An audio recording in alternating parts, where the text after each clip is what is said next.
Marcus is 34, project manager at a mid-size logistics company. $72,000 a year, right in the middle of what every financial advice article calls the solid foundation. He maxes his 401k. He has a 4-month emergency fund. He drives a 6-year-old Honda. He packs his lunch 4 days a week. And every Sunday night, he opens his bank account and feels a quiet, creeping dread that he can't quite explain. He's doing everything right, and it still doesn't feel like enough. That's not an accident, and it's not a personal failure. There's a hidden logic to every income band, a set of structural rules, traps, and invisible ceilings that nobody explains to you when you get there. The rules change every time your income crosses a threshold. The traps get more sophisticated. The costs get more disguised. My name is Susan, and I spend way too much time thinking about why people at every income level, even comfortable ones, feel like they're one bad month away from disaster. If that sounds like you, hit subscribe and give this video a thumbs up. By the end, you'll understand exactly which trap you're currently in, and what it would actually take to get out. Here's the metaphor I want you to hold in your mind. Think about a video game with levels. In most games, the higher you go, the more powerful you become. But in this game, the American income game, every new level comes with a new set of enemies the previous level didn't warn you about. More gold, yes, but also new traps, new taxes, and new ways to lose what you just earned. Most people spend their entire lives trying to get to the next level. Almost nobody explains what's waiting for them when they get there. Level 1, $0 to $30,000. You are 22, or 27, or 35. You are working, maybe 2 jobs. You have the same financial advice everyone else has. Budget, save, invest in your future. Here's what nobody mentions about this income band. The financial system was not designed to help you yet. The minimum balances to avoid bank fees are $500. Your balance is $480, fee charged. High-interest debt is the only credit product you qualify for, so the cost of a $400 car repair becomes $520 by the time you pay it off on a credit card. The security deposit on an apartment, 1.5 months' rent, requires liquid cash you don't have, which is why you're sharing a place with 2 people, which is why you can't get the sleep you need to perform at work, which is why you're not getting promoted. The system extracts money from people who have the least of it. Bank overdraft fees, payday loans, predatory rent-to-own arrangements. The Federal Reserve found that the bottom income quintile pays fees that functionally act as a 25% tax on liquidity. That's not a personal finance failure. That's a design choice that someone made. The goal at this level is one thing: create enough margin that the system stops bleeding you. Not invest, not optimize. Stop the bleeding. But here's what most people at level 1 don't realize. The bleeding doesn't stop when the income goes up. It just changes shape. Level 2, $30,000 to $60,000. You got the raise, maybe a better job. The number went up. You breathe a little easier. And then, within 18 months, something strange happens. You're still broke. Not broke the same way. Not choosing between the electric bill and groceries broke, but broke in the sense of no progress, no savings accumulating the way they should be, no clear answer for where the money is going. Here's what happened. Lifestyle inflation arrived without you inviting it. It doesn't announce itself. It comes in the form of the slightly nicer apartment you can finally afford, the car you financed because you've been driving a beater for 4 years, the dinners out with coworkers because you're finally earning enough that the $18 entree doesn't feel catastrophic. None of these are unreasonable choices, individually. Together, they ate your raise before you got it. A Vanguard study found that people who receive income increases between 20 and 40% spend, on average, 75% of the increase within the first year. They don't invest it. They don't save it. They adjust their life to it. Behavioral economists call this hedonic adaptation. Your brain resets its baseline to whatever you normalize. Think about who benefits when you adjust your lifestyle upward on a predictable schedule. The apartment complex, the car manufacturer, the restaurant, the financial services industry that gets to keep selling you products because you still haven't built the buffer that would let you say no. The structural villain at this level isn't you. It's the assumption, embedded in every piece of mainstream financial advice, that earning more automatically means you're building wealth. It doesn't. Not without systems that capture the increase before your brain resets its expectations. The goal at this level is to intercept the raise before it becomes your new normal. But even if you do that, even if you save aggressively and build a real cushion, the next level has a trap waiting that is somehow worse.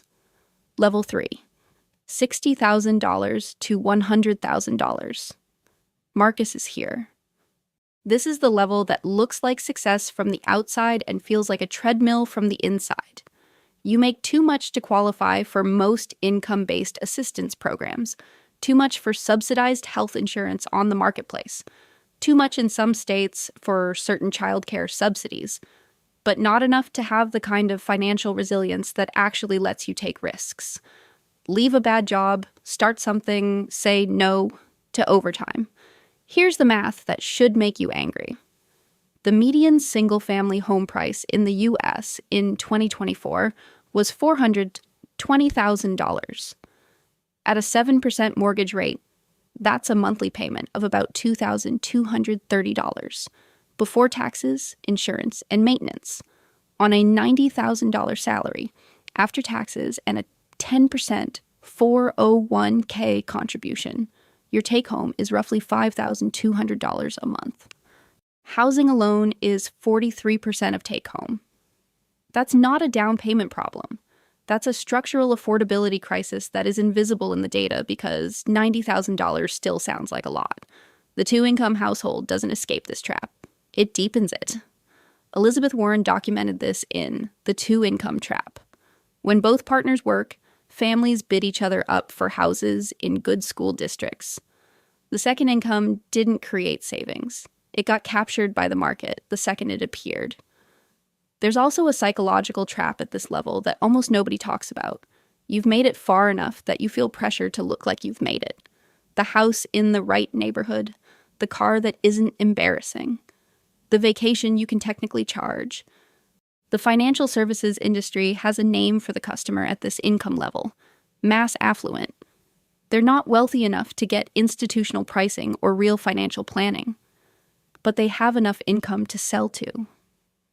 Every product, the whole life insurance, the managed mutual funds with 1.2% expense ratios, the variable annuity with the surrender charge, is designed for the person who has some money and enough anxiety to be sold something. That's not a typo. 1.2% expense ratio on a managed fund versus 0.03% on an index fund costs you, over 30 years, roughly $200,000 on a $250,000 balance. Not a fee you can see on a statement, a fee that just doesn't exist in your future net worth. The goal at this level is understanding you're a target and learning which products are designed to serve you versus extract from you. But here's where it gets really uncomfortable, because the next level is where everyone wants to be, and it comes with a trap most people never see coming. Level 4, $100,000 to $150,000. You cross six figures. It's a psychological milestone, and the U.S. tax code is waiting for you on the other side of it. The marginal tax rate at this income band in most states lands you in a combined federal plus state effective rate of 32 to 38%. That's not a problem. That's arithmetic. The problem is, what else changes? At $100,000 single filer, your student loan interest deduction phases out. Your IRA deductibility phases out if you have a workplace plan. Certain educational credits phase out. Some child tax credit elements begin reducing. The SALT deduction cap put in place by the 2017 Tax Cuts and Jobs Act hits hardest here. You're paying significant state and local taxes, and you can only deduct $10,000 of it. In a high-tax state like California or New York, this isn't a technicality. It's thousands of dollars a year in extra federal tax that someone making $80,000 doesn't pay. Here's a quick story.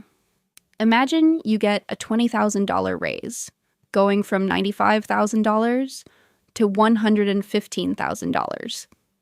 You're thrilled. You run the numbers. After federal and state tax, your take-home increase is about $11,000. Minus the deductions you just lost, roughly $8,700 in actual additional spending power. You just got a $20,000 raise and kept 43% of it. Classic. The structural villain here is the phase-out cliff, a policy design that punishes income, increases at specific thresholds. It's not a conspiracy. It's messiness in the tax code that disproportionately affects people who got here by working, rather than people who got here through capital. Investment income at this level is taxed at 15%. Your labor income is taxed at 32%. The code has a point of view. The goal at this level is optimization, not harder work, but understanding exactly which accounts to use, in what order, and what you're legally allowed to avoid. That's not a loophole, it's literacy. But the next level is where the math shifts in your favor for the first time. And the new trap is so well disguised, it looks exactly like success. Level 5, $150,000 to $250,000. The golden handcuffs, you're earning real money now. Your lifestyle has calibrated to match it. The mortgage, the private school tuition, or the neighborhood that justifies the public school, the car payments, the twice-yearly vacations, the twice-weekly dinners out. You're not being irresponsible. You've built a life proportional to your income, and that life now costs $180,000 a year to maintain. The math is uncomfortable. You earn $200,000. You pay roughly $60,000 in taxes. Your lifestyle costs $140,000. You're saving $0. And the thing that keeps you in the job you might hate, or the city you'd leave, or the industry you've outgrown, is that you can't afford not to be. This is the golden handcuffs trap. And it's not talked about because it sounds like a complaint about being successful. The financial services industry doesn't have a product that solves it. Your accountant doesn't raise it unless you ask. Your friends at this income level are in the same trap and mostly don't know it. The Bureau of Labor Statistics data shows that people in the $150,000 to $250,000 household income range have a savings rate, on average, of 8 to 12%. People in the top 1%, households above roughly $600,000, save at rates of 30 to 40%. The difference isn't discipline.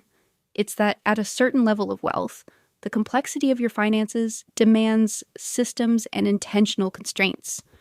Nobody just naturally saves 35% at $200,000 without deliberately engineering their cash flow. Here's the part that should worry you. The income at this level feels permanent. It usually isn't. It's attached to a specific employer, a specific industry's compensation norms, a specific window in your career. If that changes, a layoff, a health event, an industry contraction, the lifestyle doesn't compress easily. The school doesn't lower its tuition. The mortgage doesn't adjust. The cars don't unfinance themselves. The goal at this level is to engineer a gap between what you earn and what you spend. Not because you're irresponsible, but because a lifestyle built to match income leaves nothing for when the income changes. And if you do that well, if you actually capture the gap and build real assets, the next level is where the rules change completely. Level 6, $250,000 and above. Something shifts here that nobody explains in advance. Your income is no longer the most important number. Your assets are.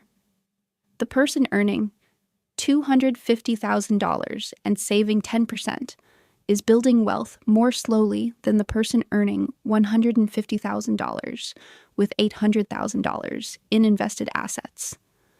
Because at a certain point, your money starts earning more than you can earn.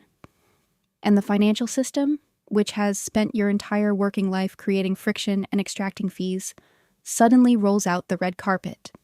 Institutional-grade index funds with expense ratios under 0.02%, access to private credit, private real estate funds, and alternative investments that are legally restricted to accredited investors, a threshold of $1 million in assets or $200,000 in annual income. The advisors who actually know what they're doing charge by the hour or as a percentage of assets. They're not selling you whole life insurance. But the new trap at this level is complexity. Your tax situation now requires a CPA, not a TurboTax subscription. You need an estate attorney. You need to understand backdoor Roth conversions, tax loss harvesting, qualified opportunity zones, donor-advised funds. Not because these things are complicated, they're not, but because the cost of not knowing them is now large enough to matter. Think about this. A $2 million portfolio earning 7% annually for 25 years is worth $10.8 million. The same portfolio with a financial advisor taking 1% annually, not unusual, is worth $8.2 million at the same return. The advisor cost you $2.6 million. Not because they did anything wrong, just because they existed and you didn't know enough to choose differently. The goal at this level is literacy at scale. Every financial concept that was abstract when you had $40,000 now has a dollar figure next to it with multiple zeros. And then there's the level most people never reach, but almost everyone can picture.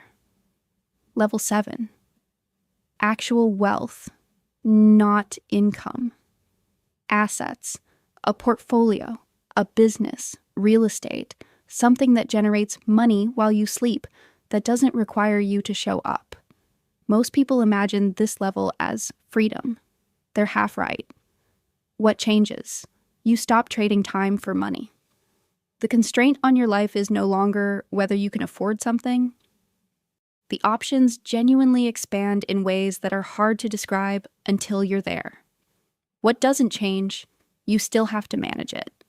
And the thing that most wealthy people will tell you privately, the ones who built it rather than inherited it, is that the anxiety doesn't disappear.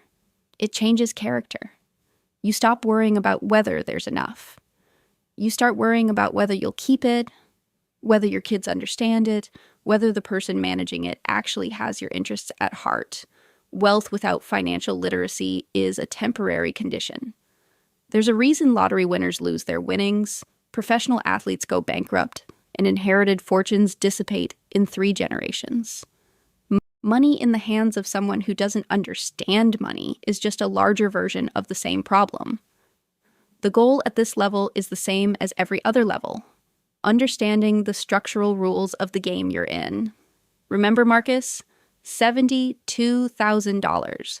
Maxed 401k. 4-month emergency fund. Lunch packed 4 days a week. Quiet Sunday dread. Here's what he didn't know. He was at level 3. The level where the system stops protecting you but hasn't started rewarding you yet. Where you earn too much for help and too little for leverage. Where the financial products marketed to him were designed to extract money from his anxiety, not grow his wealth. The dread wasn't failure, it was information. It was his nervous system correctly identifying that the conventional playbook wasn't written for his income band. It was written for someone with a pension, a union contract, and a 1975 cost of living. The rules change at every income level. The traps get more sophisticated. The costs get better disguised. You can work harder. You can earn more. You can follow every piece of conventional financial advice available. You can't outwork a trap you don't know you're in. Now you know.